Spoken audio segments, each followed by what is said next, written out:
देखिए, यूं तो रोज हम चाय पर चर्चा की शुरुआत एक अच्छे और शुभ खबर के साथ ही करते हैं, तो जाहिर सी बात है आज क्यों ना करें।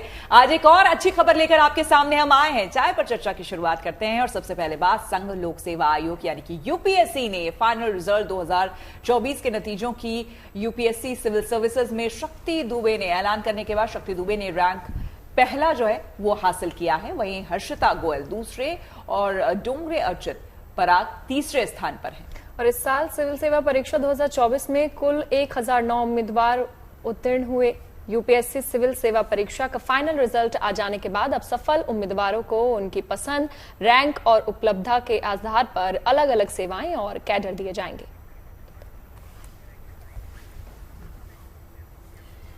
आदित्य इस वक्त हमारे साथ जुड़ चुके हैं, यूपीएससी टॉपर हैं। आदित्य, बहुत स्वागत है आपका। सबसे पहले बहुत बहुत बधाई। और जब हम यूपीएससी टॉपर की बात करते हैं ना, तो सवाल यही आता है कि पढ़ाई कितनी की है? धन्यवाद, बहुत बहुत धन्यवाद, थैंक यू। कितना पढ़े हैं, यही सवाल आएगा सबके मन में।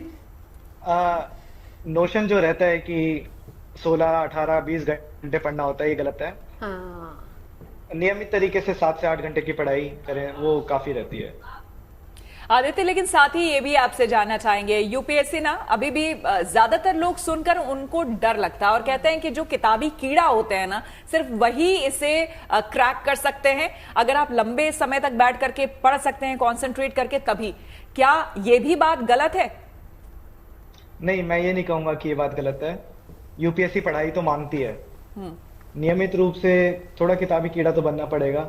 पढ़ाई तो करनी पड़ेगी नियमित रूप से, डेली अपना जो गोल सेट आपने किया वो करने पड़ेंगे, तभी परीक्षा पास हो पाएगी। ये सोच के कि 1 महीना, 2 महीना, 6 महीना पढ़ लिया और परीक्षा पास हो जाएगी, आदित्य ये सच नहीं है जी। आदित्य, एक ना सेइंग है यूपीएससी एग्जाम के बारे में कि UPSC exam is not just a sprint, it's a marathon.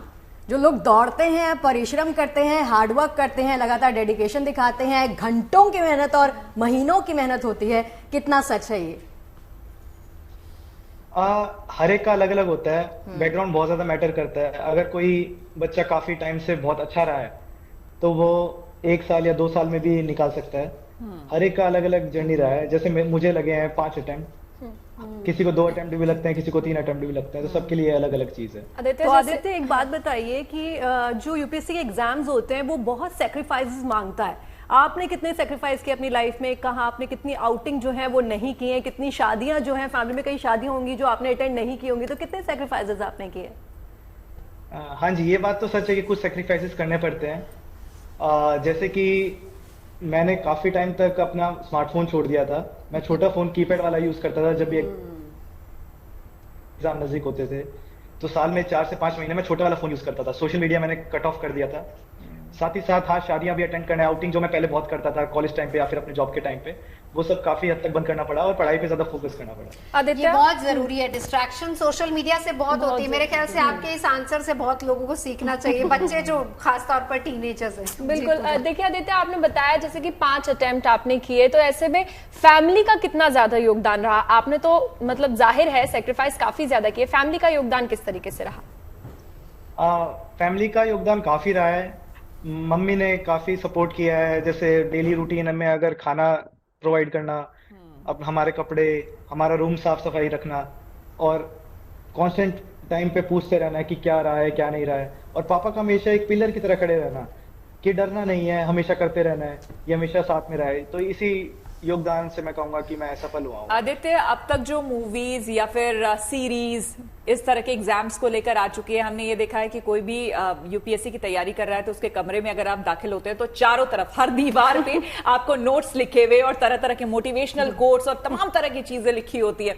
तो क्या मतलब आपने भी कुछ वैसा ही अपना सेटअप कर रखा था? नहीं, मैंने ऐसा कुछ सेटअप किया नहीं था। मेरे डेस्क पे बस एक भगवान की फोटो होती थी और इंडिया का मैप होता था और वर्ल्ड का मैप होता था। बस मैं कहूँगा रूटीन ज्यादा जरूरी है। मोटिवेशन तो 1 या 2 दिन की होती है जो चली जाती है। दिमाग में क्या रहता था? क्योंकि 5वां अटेम्प्ट 1 या 2 बार अगर कोई क्वालिफाई नहीं करता है तो बहुत ही डीमोटिवेट हो जाता है। वो कौन सी बात थी, वो कौन से लोग थे आपके जीवन में जिन्होंने लगातार आपको आगे भी पढ़ने के लिए प्रेरित किया? मैं कहूँगा कि प्रेरणा तो हमेशा माँ बाप से ही मिली है। माँ बाप हमेशा दृढ़ पीछे खड़े रहे हैं कि डरना नहीं है, हम खड़े हैं तेरे पीछे। तो इसी से मुझे मिली है। बाकी मैं साथ साथ मेडिटेशन बहुत किया है मैंने, जिससे मेरा मन हमेशा मजबूत रहा है। तो मैंने कभी हार नहीं मानी उसी वजह से, मेडिटेशन की वजह से। तो उसी वजह से आज यहाँ पे हूँ मैं। फिफ्थ अटेम्प्ट आपने बोला, तो कभी ऐसा हुआ first, second, third, in fact fourth के बाद कि थोड़ा सा डीमोटिवेट हुए हो, या आपको लगा हो कि नहीं चलो अब थोड़ा फील चेंज कर देते हैं? ये तो बहुत आम बात है लगना, डीमोटिवेशन बीच में आ ही जाता है। तो ये मुझे जब लगा तो मैंने काफी अलग एग्जाम्स भी दिए हैं। जब मुझे यहाँ से रिजल्ट नहीं मिला तो मैंने सीजीएल के एग्जाम्स, आरबीआई के एग्जाम्स, बैंकिंग पीओ के एग्जाम, मैंने सब जगह एग्जाम्स दिए हैं। बट हमेशा से मन तो यही था कि यूपीएससी की तरफ हो। वहां पर सिलेक्शन भी हुआ जबकि मेरा दूसरे एग्जाम्स में, बट मैंने उन्हें ज्वाइन नहीं किया। उससे मैंने एक मोटिवेशन लिया कि हाँ मैं कर सकता हूँ, और मैं यूपीएससी की तरफ लगा रहा। आदित्य, आपकी ना स्माइल बड़ी क्यूट है, और गुड न्यूज है तो गुड न्यूज वाली स्माइल आप भी दे रहे हैं। लगा कॉन्स्टेंटली मैं ना फोकस कर रही हूँ कि ही स्माइलिंग ऑल द टाइम। ये बहुत अच्छी क्वालिटी होती है। ये खुशी है चेहरे की। हाँ, खुशी है चेहरे की। अच्छा, स्ट्रेस अभी इस वक्त जो भी यूपीएससी एस्पिरेंट्स आपको सुन रहे हैं, उनके लिए आपके टिप्स क्या होंगे? स्ट्रेस को कैसे मैनेज करें? स्ट्रेस को मैनेज करने के लिए दो चीजें हैं, अपनी माइंड और अपनी बॉडी पे कंट्रोल लाना पड़ेगा। माइंड पे आएगा मेडिटेशन के थ्रू, और बॉडी पे आएगा एक्सरसाइज और वॉक के थ्रू। अगर ये दो चीजें करेंगे तो स्ट्रेस आएगा ही नहीं। अच्छा आदित्य, फैमिली में कोई और भी जिसने यूपीएससी की पहले तैयारियां की हो, या फिर कोई यूपीएससी में क्लियर हो, तो आपको जो है उससे प्रेरणा मिली हो कि देखो उसने तो क्लियर कर लिया, अब तुम्हारी बारी है? एक्चुअली मैं कहूंगा मेरा ये मोटिवेशन ही रहा था कि मेरी फैमिली में दूर तक कोई भी यूपीएससी में नहीं है। अच्छा। मैं चाहता था कि मैं अपने परिवार में सबसे पहला ऐसा अफसर बनूं जो सबसे पहले बना है। अच्छा, कब ऐसा ख्याल आया आदित्य आपको कि सिविल सर्विसेज की तरफ आपको जाना है? जब मैं अपनी सर्विस कर रहा था टाटा मोटर्स में 2019 में, तब मुझे ख्याल आया कि मुझे फुल टाइम पब्लिक सर्विस की तरफ जाना पड़ेगा, वहां पे तैयारी करनी पड़ेगी। अच्छा, ये बताइए कि जैसे एक ट्रेंड है आजकल, जो जेन जी है ना, उसका पढ़ाई लिखाई का ट्रेंड बदल गया है। आजकल रात में पढ़ते हैं और दिन में सोते हैं। लेकिन एक समय था जो लोग कहते थे कि अर्ली मॉर्निंग उठोगे फ्रेश माइंड होगा, तो उसमें अच्छा आपको, आपकी याददाश्त अच्छी होती है। तो आपका टाइम क्या रहता था पढ़ने का? मैं हमेशा सुबह जल्दी उठ जाता था, और फिर मेरा जिम रहता था। मैं 5 साढ़े 5 के आसपास उठ के अपने दोस्तों के साथ अपना जिम करके फिर मैं लाइब्रेरी चला जाता था 8-9 बजे के बीच, और शाम तक लाइब्रेरी करके, लाइब्रेरी में पढ़ के वापस घर आके डिनर करके सो जाता था। बिल्कुल।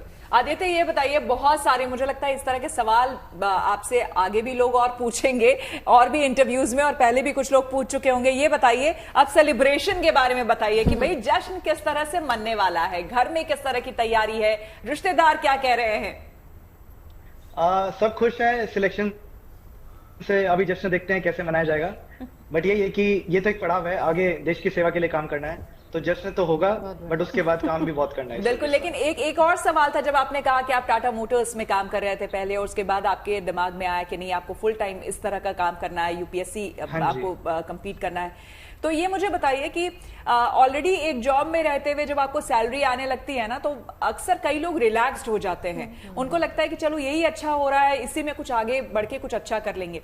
वो कौन सी ऐसी बात थी आपके दिमाग में कि आपको लगा कि नहीं, मुझे यूपीएससी ही करना है, और यूपीएससी करने के बाद अब जब आप अफसर बनेंगे, जब देश की बागडोर एक तरह से आपके हाथ में आएगी, क्या करना चाहते हैं लोगों के लिए?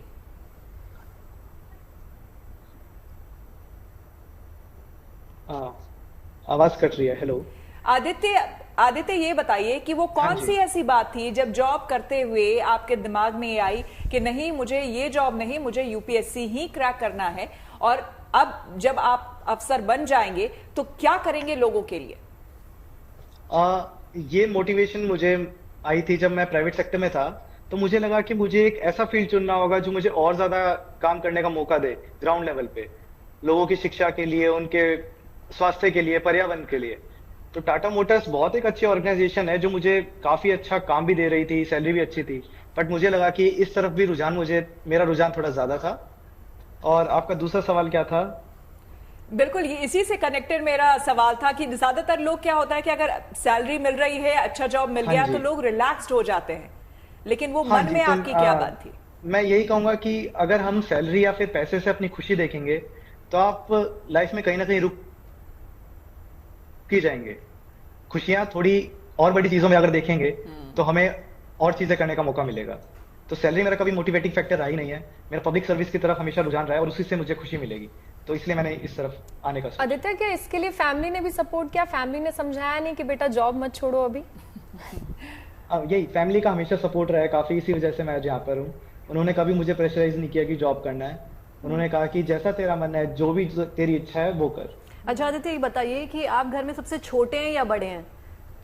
मैं सबसे छोटा हूँ घर में। अच्छा, वरना अगर कोई आपसे छोटा होता तो प्रेशर उस पे आने वाला था कि भाई भैया को देखो उन्होंने यूपीएससी क्रैक कर लिया, तुम्हें भी वही करना है। हाँ जी। चलिए, राजकृष्ण भी हमारे साथ इस वक्त जुड़ चुके हैं। बहुत स्वागत है आपका, आप सभी टॉपर्स की हम लोग जर्नी यहाँ पर बात भी कर रहे हैं। और सबसे पहले आपको भी बहुत बहुत बधाई राजकृष्ण जी। कैसा लग रहा है आज इस रिजल्ट के बाद? इनके चेहरे की स्माइल भी बता रही है। Ma'am, I am not able to hear you. अच्छा, मैं जानना चाह रही हूँ, खुश हैं परिवार? खुश है? पहला रिएक्शन क्या रहा परिवार का?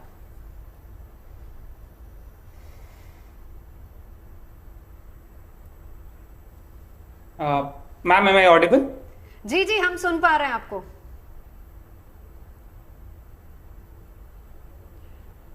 अपने पीसीआर से कहेंगे आप जरा एक बार राजकृष्ण से बात करके देखिए, अगर आवाज आ जाती है तो फिर हम उनसे बात करेंगे। राजकृष्ण, आपको आ रही है हमारी आवाज?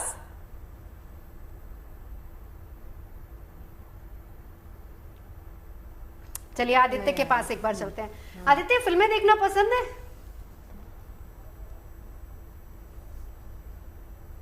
जो मुझे दिख रहे हैं ये मेरे साथ ही कॉलेज में भी थे, मैकेनिकल इंजीनियरिंग, तो मुझे एकदम से अचंभा हुआ कि ये भी यहाँ पर हैं। क्या बात है। टर्न करके किसी से शायद परिवार में ही बात कर रहे थे, उनको शायद बता रहे होंगे आप। हाँ, मेरे दोस्तों को मैं बता रहा था यही चीज। तो एकदम से मुझे लगा कि हाँ, काफी साल बाद मैंने देखा इन्हें। तो आपको पता था कि ये भी तैयारी कर रहे हैं यूपीएससी की, या फिर आज ही आप भी सरप्राइज हुए? पता था इस बारे में। क्या बात है। अरे राज, कुछ बोलने की कोशिश। राज, आवाज आ रही है? Audible. Good evening ma'am. Good evening Raj. सबसे पहले आके बहुत बहुत बधाई। की हालचाल? सब ठीक है मैम। राज, अच्छा, ये जो अचीवमेंट आपने हासिल की है, इसके बाद मम्मी पापा ने बोला था ना राज करेगा बेटा? फ्रैंकली स्पीकिंग वैसा तो नहीं बोला, बट ठीक। अच्छा, कैसा लग रहा है?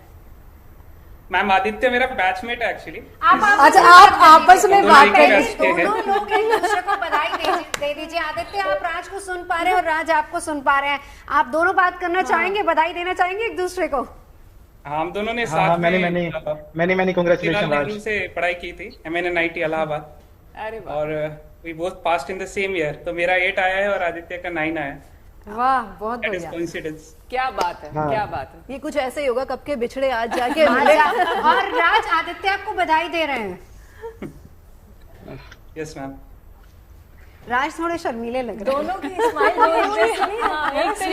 एक जैसी लग रही ये है। दोनों ही बहुत ही स्टूडियस एकदम चाइल्ड होते हैं ना, बच्चे रहते हैं कि नहीं सिर्फ पढ़ाई से मतलब, लेकिन भाई अब खुल के हंस लीजिए, मेहनत आप दोनों की सफल हुई है। Thank you ma'am. राज, घर वालों का Thank you. रिएक्शन क्या था इसके बाद? क्या कहा उन्होंने? मैम, माँ तो रोने लग गई और पापा थोड़ा ठीक थे, मतलब खुश है अभी। हाँ, बिल्कुल इमोशनल पल होता है किसी भी माँ के लिए, बिल्कुल। अच्छा, हम अभी आदित्य से भी यही पूछ रहे थे कि कितनी पढ़ाई करनी पड़ती है इसके लिए? मैम, मेरा भी 50 अटेम्प्ट था और मेरे केस में I was in the job, मतलब मैं जॉब के साथ साथ तैयारी कर रहा था। मैं पिछले 5-6 साल से जॉब पे हूँ, तो जैसा आदित्य बता रहे थे, कंटिन्यूटी इम्पोर्टेंट है। और ऐसा मेरा भी 16 घंटे 17 घंटे तो नहीं हुआ मैम, बट हाँ, एक जब मेंस आने लग गए तब पढ़ाई का लेवल थोड़ा ज़्यादा करना पड़ा। बट ऐसा नहीं है कि जैसा मतलब पूरे 24 घंटे खाली यूपीएससी के बारे में सोच रहे, वैसा तो नहीं था मैम। बिल्कुल। चलिए, आप दोनों हमारे साथ बने रहिए। और हमारे साथ UPSC rank 2 holder Harshita Goyal भी जुड़ चुकी हैं। हर्षिता, सबसे पहले तो आपको बहुत बहुत शुभकामनाएं। अब सवाल यही है कि कड़ी मेहनत लगन के बल पर आप देश में दूसरे नंबर पर आई हैं। पहली प्रतिक्रिया, कैसा लग रहा है, किसको श्रेय देंगी ये?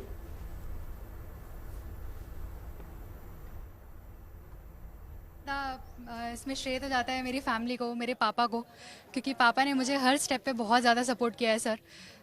मुझे कहा है कि बेटा तू अच्छे से पढ़, और मेरे घर पे जो भी घर का ध्यान रखना है, मेरे छोटे भाई का ध्यान रखना है, तो पापा ने वो सब किया। मेरी मम्मा नहीं है तो पापा ने वो सब का ध्यान रखा और मुझे बस इतना कहा कि बेटा तू अपना ड्रीम अचीव कर।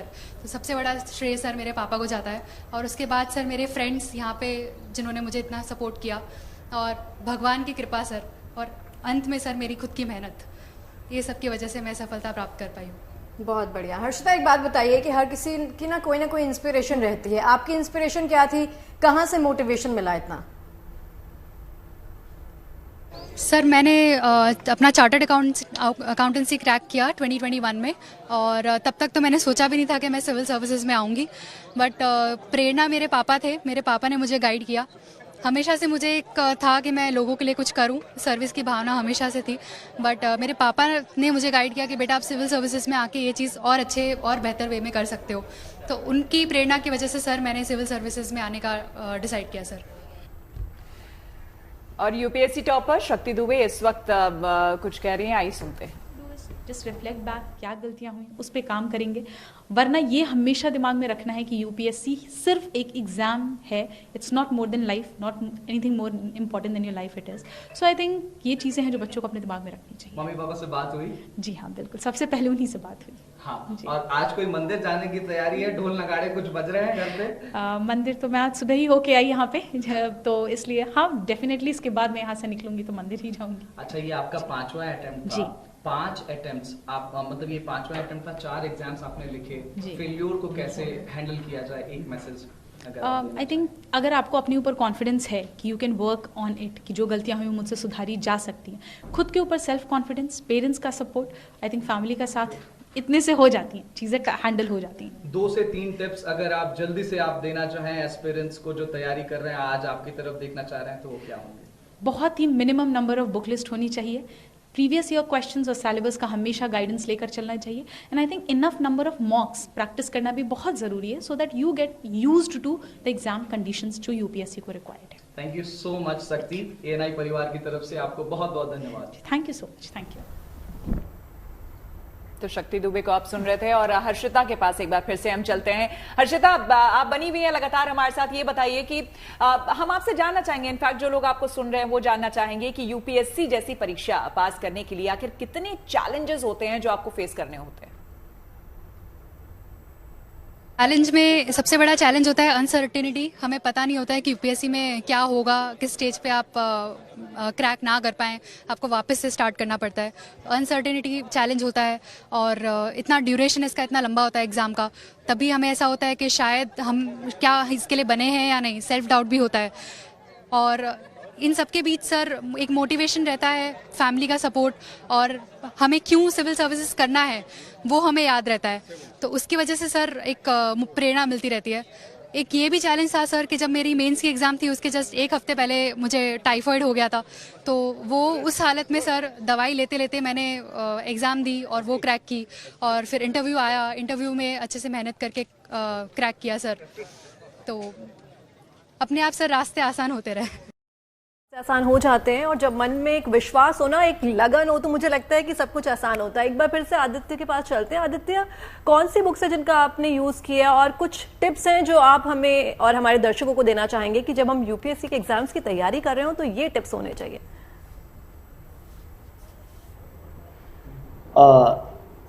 सॉरी, आप क्या बोल रहे थे? मैं ये कह रही हूँ कि जब आप यूपीएससी के एग्जाम्स की तैयारी कर रहे हैं तो कुछ टिप्स होंगे जो आप देना चाहेंगे जो एस्पिरेंट्स हैं उनके लिए, और जो एग्जाम्स की अपनी तैयारी कर रहे हैं यूपीएससी के लिए खासकर, तो कोई टिप्स हैं जो आप देना चाहेंगे? पढ़ाई के लिए मैं कहूँगा कंटेंट तो काफ़ी अवेलेबल है मार्केट में, बट मेन टिप यही रहेगी कि शरीर और माइंड पे अपना अगर कंट्रोल रहे और वो शांत रहे, तो यही सबसे बड़ा फैक्टर है एग्जाम क्लियर करने का। तो मेडिटेशन एक ऐसी चीज़ है जो मैं सभी एस्पिरेंट्स को बोलूँगा, इवन सभी को बोलूँगा कि मेडिटेशन रेगुलर बेसिस पे आप करते ही रहिए। 15 से 20 मिनट मेडिटेशन बहुत ज़्यादा ज़रूरी है, और अगर मॉर्निंग वॉक या मॉर्निंग रन साथ में हो पाए तो फिजिकल हेल्थ भी बहुत अच्छे से रहती है। बाकी अच्छा खाइए, अच्छे से रहिए, मुस्कुराते रहिए, यही यानी कि पढ़ाई के साथ साथ हेल्थ पे भी ध्यान देना बहुत जरूरी है। राज, अगर आपसे हम जानना चाहें कि क्या आपने कोचिंग ली थी या फिर सेल्फ स्टडी से ही आपने अटेम्प्ट पास किया? मैम क्योंकि मैं जॉब में था तो मुझे कोचिंग लेने का टाइम नहीं मिला, तो हाउएवर कोचिंग के ऑनलाइन मटेरियल्स अवेलेबल थे और उनको मैं यूज किया, but it was a mix, मतलब ज्यादातर it was a self preparation.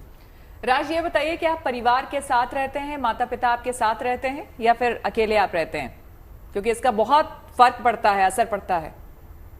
नहीं मैम, मैं अकेले रहता था और अभी कुछ दिनों के लिए आई कॉल्ड माय पेरेंट्स, तो अभी वो मेरे साथ है। तो ये बताइए, ये सवाल इसलिए आपसे पूछा क्योंकि एक तो आप जॉब करते थे, उसके बाद जब घर आते होंगे तो अकेले, और लगातार आप कह रहे हैं ये 5वां अटेम्प्ट था, तो तीसरा और चौथा अटेम्प्ट आते आते किस तरह की मनस्थिति हो गई थी? कभी ऐसा नहीं लगा, काफी डिप्रेस्ड सा फील किया हो? कोई घर में नहीं है, कई तरह के थॉट्स आते हैं दिमाग में। वैसे आते हैं मैम, लेकिन देयर हैज टू बी, मतलब ऐसा कुछ एंड गोल था मेरे में कि मुझे ये क्रैक करना है कैसे भी करके, तो वो मोटिवेशन बहुत हेल्प किया। एंड मैं खुद वॉकिंग का बहुत यूज करता था, मतलब मैं पैदल चलता था शाम के समय में, उससे माइंड बहुत फ्री होता था, तो दैट वाज रियली हेल्पफुल कि सारे जॉब की टेंशन और पढ़ाई की टेंशन छोड़ के कुछ देर के लिए सेल्फ टाइम बहुत इंपॉर्टेंट था उस समय। बिल्कुल, सेल्फ टाइम बहुत जरूरी है, रिलैक्स होना बहुत जरूरी है, माइंड बॉडी दोनों को रिलैक्स करना जरूरी है। चलिए, आप सभी को बहुत बहुत बधाई। Thank you. और चलिए अब बात अमेरिका के उपराष्ट्रपति जेडी वेंस की भारत यात्रा की कर लेते हैं। आज सुबह जेडी वेंस का काफिला पिंक सिटी जयपुर के आमेर फोर्ट पहुंचा, जहां उनका भव्य और दिव्य तरीके से स्वागत किया गया। तो जैसे उपराष्ट्रपति जेडी वेंस, उषा वेंस और उनके तीनों बच्चे आमेर में दाखिल हुए तो सूरजपोल गेट पर उनके स्वागत में 2 खास हथिनियों को खड़ा किया गया। 350 साल पुरानी चांदी के गहनों से लदी हुई इन हथिनियों के सर पर 62 लाख रुपए के जेवर सजे हुए थे। देखिए, उपराष्ट्रपति जेडी वेंस का परिवार आमेर के किले के अलग अलग हिस्सों में घूमता टहलता नजर आया। आमेर की पहाड़ियों पर बने इस दुर्ग के ऊपर से जयपुर शहर का नजारा देखकर वेंस परिवार खुश नजर आ रहा था। इससे एक दिन पहले वेंस परिवार दिल्ली के अक्षरधाम मंदिर पहुंचा था, जिसके बाद शाम में परिवार संग वेंस ने प्रधानमंत्री मोदी से मुलाकात की। आज बारी राजस्थान की आई। राजस्थान में जेडी वेंस आमेर किले पहुंचे।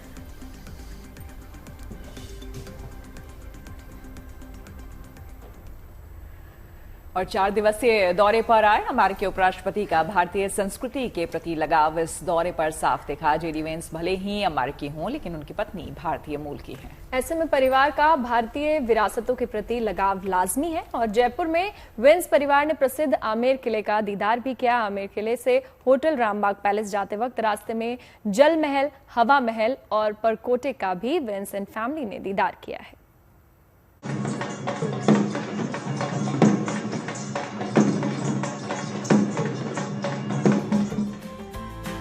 अमेरिकी उपराष्ट्रपति जेडी वेंस और उनके परिवार का पिंक सिटी में कुछ इस अंदाज में स्वागत हुआ। जयपुर के आमेर महल में सजी धजी 2 हथनियों ने शाही अंदाज में उनका स्वागत किया।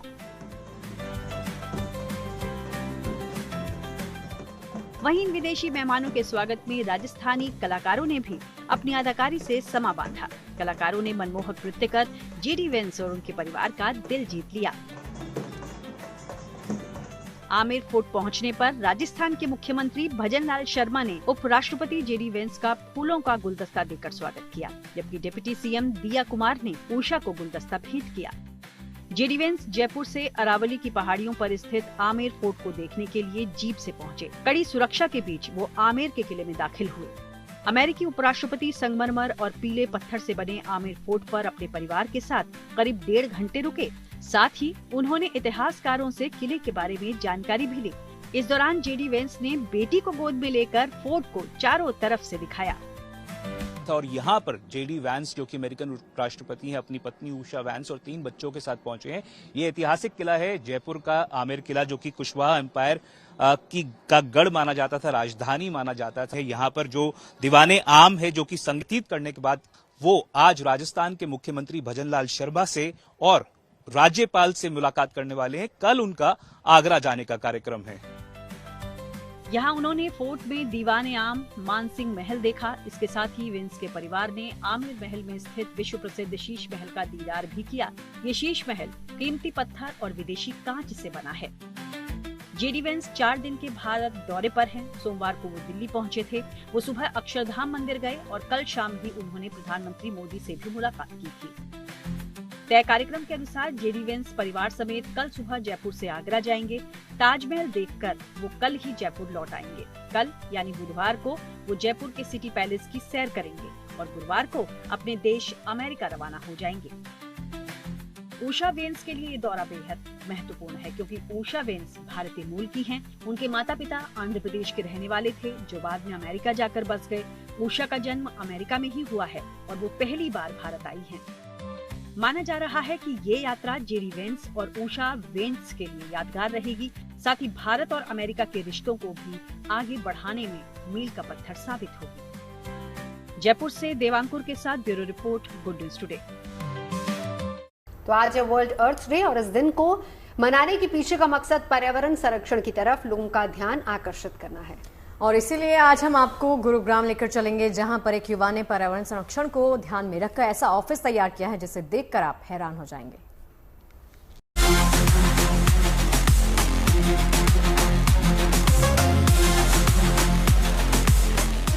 राजधानी दिल्ली से महज कुछ किलोमीटर की दूरी पर है गुरुग्राम शहर, इंफॉर्मेशन टेक्नोलॉजी का हब।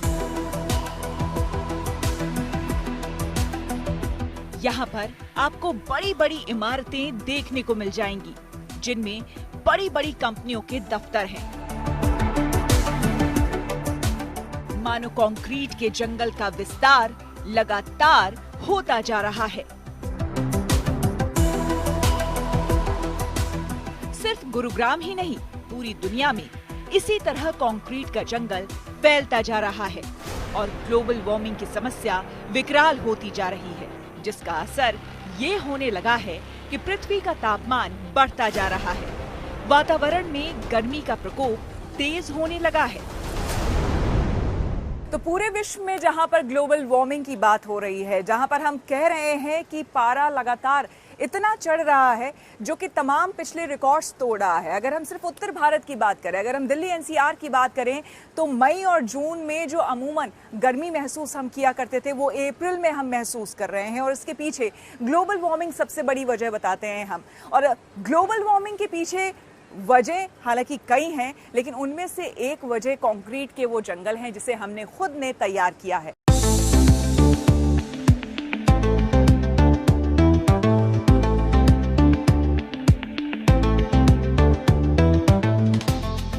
इन सब के बीच कुछ लोग हैं जो पर्यावरण संरक्षण में लगे हुए हैं, वो भी अनोखे तरीके से। आपको गुड़गांव लिए चलते हैं।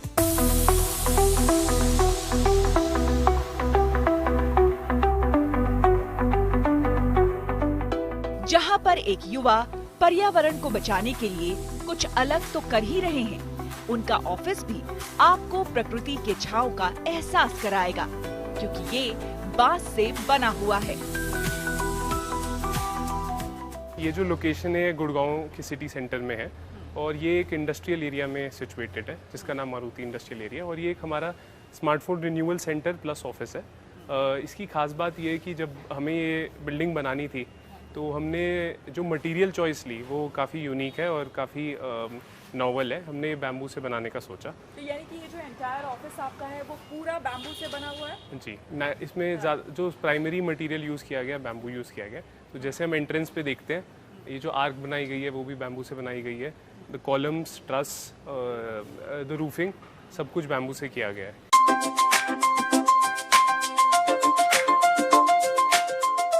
इस बिल्डिंग की दीवारों को बनाने में मिट्टी और गोबर का इस्तेमाल हुआ है, जिससे गर्मी में भी ठंडक का एहसास बना रहता है। यही नहीं, इस स्ट्रक्चर को बनाने में पुराने पेड़ों का बचाव तो किया ही गया है, उन्हें इस तरह से संजोया गया है ताकि उनका इकोसिस्टम तो बरकरार रहे ही, उनकी खूबसूरती भी बनी रहे। तो यहाँ पे ऐसे करीबन 15-20 पेड़ हैं जो 20 साल 30 साल पुराने हैं और उसके अराउंड का एक इकोसिस्टम एग्जिस्ट करता है, तो उस सबको रिटेन किया गया और उसके अराउंड बिल्डिंग को थोड़ा थोड़ा चेंज किया गया ताकि ये भी एग्जिस्ट कर सके। इस ऑफिस में 2 फ्लोर है। पहली मंजिल पर कर्मचारी काम करते हैं तो ग्राउंड फ्लोर पर कस्टमर केयर डिपार्टमेंट है। इस ऑफिस के मालिक का कहना है कि उनका इस बिल्डिंग को बनाने का उद्देश्य ही ऐसा है ताकि यहाँ आने वालों को ऑफिस का एहसास ना हो। मतलब यहाँ पे फील ऐसा होता है कि हम लोग office environment is good, but यहाँ पे आकर के सेम ऐसा लगता है कि लाइक हम कैफे में, रिजॉर्ट में, तो मतलब वर्क जैसे काम करते हैं उसमें भी इजी, मतलब अच्छा लगता है वर्क करने में, एनवायरनमेंट। हमारी कोशिश यही थी कि अगर हम अपना ऑफिस बना रहे हैं तो कुछ उसको ऐसा बनाए जहाँ लोग आना चाहें और जब वो वहाँ पे हों तो उनको अच्छा लगे, ताकि वो वहाँ पे टाइम स्पेंड करना चाहें, बाकी लोगों के साथ कोलैबोरेशन कर पाए और ताकि बेस्ट प्रोडक्टिविटी और आउटपुट निकल पाए। अब बात उसकी जो ये कंपनी करती है। कंपनी का नाम है कंट्रोल जेड और इनका काम भी पर्यावरण को संरक्षित करना ही है। चलिए ये भी जानते हैं। जो क्वालिटी ऑफ टेस्टिंग है ये बिल्कुल वैसी ही होती है जैसे एक स्मार्टफोन की फैक्ट्री में होती है, ना कि एक स्मार्टफोन के सर्विस सेंटर में। तो पूरी फैसिलिटी भी इस तरीके से डिजाइन की गई है, ना कि सिर्फ टेस्टिंग। स्मार्टफोन का इंटायर रिपेयर प्रोसेस, यानी कि फ़ोन डिसेंबल कैसे होता है, रीअसेंबल कैसे होता है, उसकी फिर से पैकेजिंग कैसी होती है, पीसीबी रिपेयर कैसे होता है, वो सब कुछ एक फैक्ट्री की तरह किया जाता है, ना कि एक स्मॉल स्केल सर्विस सेंटर। हर फ़ोन बिल्कुल नया जैसा मिलता है आपको। इसके अंदर कोई कंडीशन नहीं होती जैसे पुराने फ़ोन में होती है कि इसमें इतने स्क्रैचेस होंगे, डेंट्स होंगे, ये कमियाँ होंगी। हमारे प्रोडक्ट जितने भी हम आउटपुट निकालते हैं उसमें कोई कमी नहीं है। It is just like a new phone. Control Z company अपने काम के जरिए वातावरण में ई वेस्ट को कम करने में भी लगा है। इससे ई वेस्ट वाकई काफी कम होगा, क्योंकि अगर आप पुराने फोन को फिर से यूज कर लेते हैं, फिर से खरीद लेते हैं, तो आपको एक नया फोन नहीं खरीदना होगा जिसमें काफी कुछ वाटर से लेके तमाम चीजें जो हमारे नेचुरल एलिमेंट्स हैं वो भी लगते हैं, कई गुना ज्यादा, जो आप अंदाजा भी नहीं लगा सकते। कैमरामैन संजय के साथ Shweta Jha, Delhi, good news today. देखिए, अगर सताए पहाड़ और हसीन मौसम की ही याद आपको आ जाए तो मैदानी इलाकों में जहां पर चिलचिलाती धूप लोगों का पसीना निकाल रही है, तो वहीं पहाड़ी इलाकों का मौसम इन दिनों सुहाना बना हुआ है। जी हाँ, कश्मीर से लेकर हिमाचल प्रदेश तक मौसम का मिजाज इतना मेहरबान है कि सैलानियों की खुशी का ठिकाना ही नहीं है। कश्मीर में हसीन वादियों के बीच डल झील में पर्यटक शिकारा राइड का आनंद ले रहे हैं।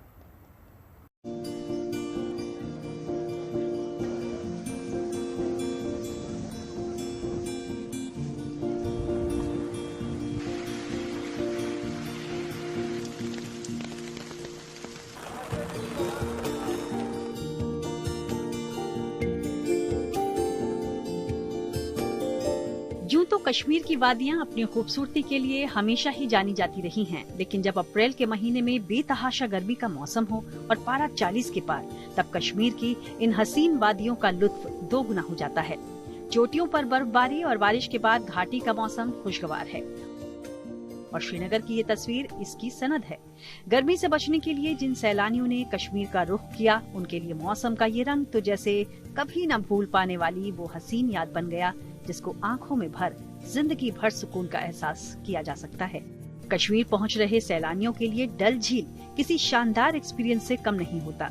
बारिश के बीच तो डल झील में शिकारा राइड का मजा ही अलग है। हम सेकंड टाइम आ रहे हैं यहाँ पे, सिर्फ खूबसूरती की वजह से। इस बार बच्चों को घुमाने के लिए लाए थे फर्स्ट टाइम। बच्चे बहुत खुश, बहुत मजा कर रहे हैं यहाँ पे। आज हम लोग गुलमर्ग जा रहे हैं यहाँ से। आज हम लोग 4 डे थे यहाँ श्रीनगर में। मतलब यहाँ पे बहुत अच्छी जगह है। शिकारा राइड तो मेरी फेवरेट गई थी। हाउस बोट भी बहुत अच्छा था, मतलब खाना भी मतलब बहुत अच्छा था। कभी कभी अच्छा लगा, कभी कभी फैसिलिटी भी बहुत अच्छी थी। हाल के दिनों में आए वेस्टर्न डिस्टर्बेंस की वजह से पहाड़ों का मौसम मेहरबान सा नजर आता है, इसलिए मौसम के कदरदान सैलानियों के तौर पर इसका लुत्फ उठाने पहुंच रहे हैं। जम्मू के कटरा, रियासी और माता वैष्णो देवी के धाम समेत आसपास के इलाकों में बारिश के साथ ओले भी पड़े। आसमान में बरसे बादलों ने लोगों को गर्मी से राहत दी। हालांकि रामबन जैसे इलाकों में बरसात के बीच आई आपदा ने पहाड़ों में लोगों को सावधानी बरतने की चेतावनी भी दी है। कुदरत की मेहरबानी पहाड़ों की रानी शिमला पर भी हुई, जहां बारिश के बाद माहौल में रवानी भी आई और खुशगवारी भी। झमाझम बारिश के बीच शिमला की सड़कों पर छतरियां तानकर चहल कदमी कर रहे लोगों की ये भीड़ जैसे मौसम के इस मिजाज का इस्तकबाल करने उतरी है। शिमला में हुई इस बारिश ने मौसम कूल कर दिया है। इसके कारण यहाँ आने वाले लोगों को भीषण गर्मी की उस तपिश को भूलने का मौका मिल गया है, जो इन दिनों दिल्ली समेत उत्तर भारत के कई राज्यों में अपना रंग दिखा रही है। देखिए, बारिश तो बहुत जरूरी थी शिमला के लिए। शिमला क्या, अभी पूरे हिमाचल में इस बार बर्फबारी नहीं हुई, बारिश भी सूखा पड़ गया, पानी की बहुत दिक्कत हो रही थी। और दूसरा क्या, गर्मी भी एकदम बहुत ज़्यादा गर्मी होगी, पेड़ पौधे पक्षी सबको पानी तो चाहिए था। ये बारिश तो बहुत ज़रूरी थी और ये हुई है। ऊपर आसमान जो गरजा है, कुछ तो इसका अच्छा ही हुआ है। हिमाचल के कुल्लू में भी रिमझिम बरसात ने नजारा बदल दिया है। इस क्षेत्र में पिछले कई दिनों से रुक रुक कर बारिश हो रही है, जिस वजह से लोग राहत महसूस कर रहे हैं। ये बागवानों फसलों के लिए भी और आम लोगों के लिए भी धूल से राहत है, और बागवानों के लिए भी बहुत अच्छी खबर है ये। उनकी फसलों को अच्छी बारिश मिल रही है और आम लोगों के लिए भी बहुत अच्छा है, गर्मी से राहत मिल रही है। बारिश होना तो अच्छी बात थी यहाँ के लिए, क्योंकि काफ़ी ड्राई स्पेल पीछे आया था, तो अभी 4-5 दिन से बारिश हो रही है। मौसम में थोड़ा जो गर्मी हो गई थी, जो कि यहाँ पर नहीं होनी चाहिए कुल्लू में, इस आजकल के मार्च अप्रैल में गर्मी हो रही थी, तो उसके हिसाब से तो मौसम अच्छा हुआ। गर्मी से भी राहत मिली हुई है। कुछ गर्मी का जो है टेम्परेचर बढ़ गया था, मगर अब जो कुछ दिनों से जो है राहत मिल गई है। मैदानी इलाकों में भले ही गर्मी का सितम है, लेकिन पहाड़ों पर मौसम का मिजाज रोमानी एहसास करा रहा है। बारिश और ठंडी हवाओं के बीच मौसम का ये अंदाज लोगों को भा भी रहा है। Bureau report, good news today. ले मुलाकात नन्ही हुनरबाज से करवाते हैं, जिन्होंने अनोखा रिकॉर्ड बनाया। रिकॉर्ड क्या है, उससे पहले आप जरा कोशिश कीजिए उल्टी एबीसी बोल सकते हैं या नहीं बोल सकते, क्योंकि नोएडा की सांची जेड से लेकर ए तक सारे अल्फाबेट एक सांस में पड़ जाती है, वो भी महज 4 सेकंड में। देखिए जरा।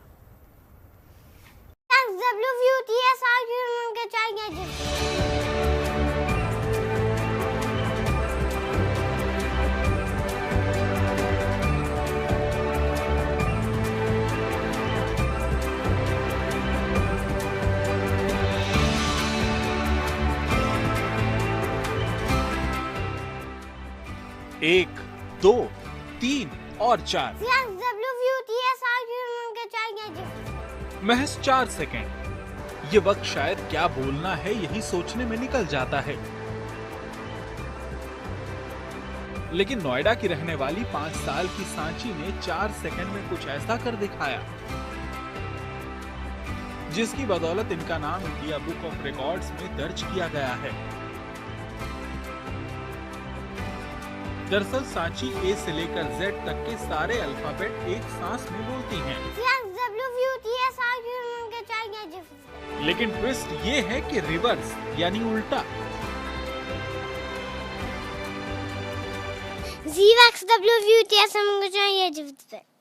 अब आप इस वीडियो को स्लो मोशन में करके देखते रहिए, लेकिन हम पूछते हैं कि जर्नी कैसी रही सांची की। उनके फादर मेरे साथ में है, मदर मेरे साथ में है, तो ये क्या आप लोग सर्च कर रहे थे कि किस चीज़ का कैसा रिकॉर्ड है, उसमें उसके लिए तैयार करना है सांची को? ये मतलब कैसे जर्नी कैसे शुरू हुई? पहले रिकॉर्ड देखा आप लोगों ने, फिर उसको तैयार किया, या फिर ये बस खेल खेल में हो गया? नहीं, सांची ने ये सडनली रात में जब हम सोते थे तो हम भगवान जी को विश करके सोते थे, बारी बारी से एक भगवान जी का नाम लेके। फिर सांची रात में सडनली जी से स्टार्ट किया, ZYXW। एक वर्ड ये बोलती थी, एक वर्ड मैं बोलता था। तो फिर सांची की थोड़ी पावर बढ़ती गई वर्ड को याद करने की, और उसके विदिन 15 डेज में इसने अपने आप मुझे बोल के सुना दिया। नन्ही सी उम्र में सांची ने ऐसा कमाल कर दिखाया है कि उनके माता पिता की खुशी का ठिकाना नहीं है। परिवार की सबसे छोटी होने के कारण सांची घर में सबसे लाडली बच्ची है। यही वजह है कि उनकी इस कामयाबी पर हर कोई उन्हें बधाई दे रहा है। जिस उम्र में अमूमन बच्चे खेल कूद में मशरूफ रहते हैं, उस उम्र में सांची ने खेल खेल में अपने नाम रिकॉर्ड दर्ज करा लिया है। खास बात यह है कि सांची ने 5 साल की ही उम्र में अपना लक्ष्य भी निर्धारित कर लिया है। She loves teaching. हम उसे जो भी सिखाते हैं वो रिवर्ट हमें ही सिखा देती है। एक बार वो कहीं कुछ देख लेती है तो एवरीथिंग, आपको नहीं पता मामा, मैं आपको बताती हूँ इसे कैसे करना है, इसे ऐसे करते हैं, इसे ऐसे करते हैं। She loves teaching. अभी तो वो टीचिंग में इंटरेस्टेड है और मे बी फ्यूचर में वो जो बनना चाहेगी वो बनेगी। फिजिकली भी बहुत एक्टिव रहती है और मेंटली भी वो है, उसे कुछ ना कुछ एक्टिविटी चाहिए। सांची के पिता एक मल्टीनेशनल कंपनी में काम करते हैं और मां सरकारी स्कूल में टीचर हैं। घर में अक्सर सांची अनोखे खेल खेलना पसंद करती हैं। यही वजह है कि जिस रिवर्स ABCD की शुरुआत महज एक गेम से हुई थी, आज उसमें कामयाबी की हर ओर चर्चा हो रही है। 5 साल की उम्र में ये तो बस शुरुआत है। सांची का अगला plan Guinness book of world record में नाम दर्ज कराना है, जिसमें महज 2 सेकंड में रिवर्स ABCD का रिकॉर्ड है। यानी खिताबों का ये सिलसिला यूं ही चलता रहेगा। नोएडा से Manish Chaurasia, good news today.